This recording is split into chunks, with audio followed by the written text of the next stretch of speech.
నమస్కారం DR focus news కి స్వాగతం. నేను మీ ప్రగతి. ఇక నుంచి మహిళలతో పాటు మగవాళ్లకు కూడా భారీ శుభవార్త చెప్పిన టీఎస్ఆర్టీసీ తెలంగాణలో మహాలక్ష్మి పథకం అమల్లోకి తెచ్చి మహిళలకు ఉచిత బస్సు సౌకర్యం కల్పించడంతో మహిళలు, విద్యార్థినులు ప్రయాణాలు బాగా పెరిగాయి. బస్సుల్లో మగవారికి కూడా సీట్లు దొరకని స్థాయిలో పెరిగాయి. అయితే ఇటీవల టీఎస్ఆర్టీసీ కొత్త బస్సులను అందుబాటులోకి తెచ్చింది. ప్రయాణికులకు మెరుగైన నాణ్యమైన సేవలను అందించేందుకు టీఎస్ఆర్టీసీ నిరంతరం కృషి చేస్తోంది. రవాణా రంగంలో వస్తున్న మార్పులను ఎప్పటికప్పుడు అందిపుచ్చుకుంటూ వినూత్న పద్ధతుల ద్వారా ప్రయాణికులకు చేరువ అవుతోంది.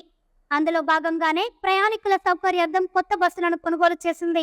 ఈ ఆర్థిక సంవత్సరానికి గాను 400 కోట్ల వ్యయంతో అధునాతనమైన 1050 కొత్త డీజిల్ బస్సులను కొనుగోలు చేసింది. వాటిలో 400 express, 512 Palle Velugu, 92 Lahari sleeper come seater, 56 AP రాజధాని బస్సులున్నాయి. వీటికి తోడు పర్యావరణ హితమైన ఎలక్ట్రిక్ వాహనాలను హైదరాబాద్ సిటీలో 540, తెలంగాణలో ఇతర ప్రాంతాలకు 500 బస్సులను వాడకంలోకి తెచ్చింది. ఇదిలా ఉండగా ప్రయాణికులకు టీఎస్ఆర్టీసీ మరో శుభవార్త చెప్పింది. దూర ప్రాంతాలకు వెళ్లే ప్రయాణికులకు రిజర్వేషన్ ఛార్జీలను తగ్గించింది. అంటే టికెట్ ఛార్జీతో పాటు అదనంగా చెల్లించే రిజర్వేషన్ ఛార్జీలకు మినహాయింపు ఇచ్చింది. అయితే దీనిలో కండిషన్ పెట్టారు. 8 రోజుల ముందస్తు రిజర్వేషన్ చేసుకునే వారికి మాత్రమే ఈ మినహాయింపు వర్తిస్తుంది.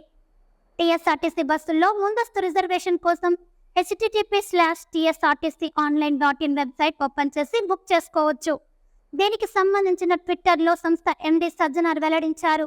ప్రయాణికుల రద్దీ దృష్టిలో పెట్టుకుని టీఎస్ఆర్టీసీ ఇప్పటికే హైదరాబాద్ నుంచి విజయవాడ, బెంగళూరు వెళ్లే వారికి స్పెషల్ డిస్కౌంట్ ప్రకటించింది.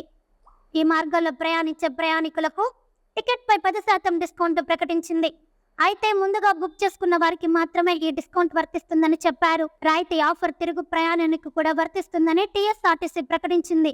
ప్రయాణికుల రద్దీ దృష్టిలో పెట్టుకుని ఈ నిర్ణయం తీసుకున్నట్లు సంస్థ ఉన్నతాధికారులు తెలిపారు. ఈ వీడియో కనుక మీకు నచ్చినట్లయితే లైక్ చేయండి. మరిన్ని లేటెస్ట్ అప్డేటెడ్ న్యూస్ కోసం మా ఛానల్ని సబ్స్క్రైబ్ చేయండి. ఈ వీడియోపై మీ విలువైన అభిప్రాయాన్ని కామెంట్ రూపంలో తెలియజేయండి.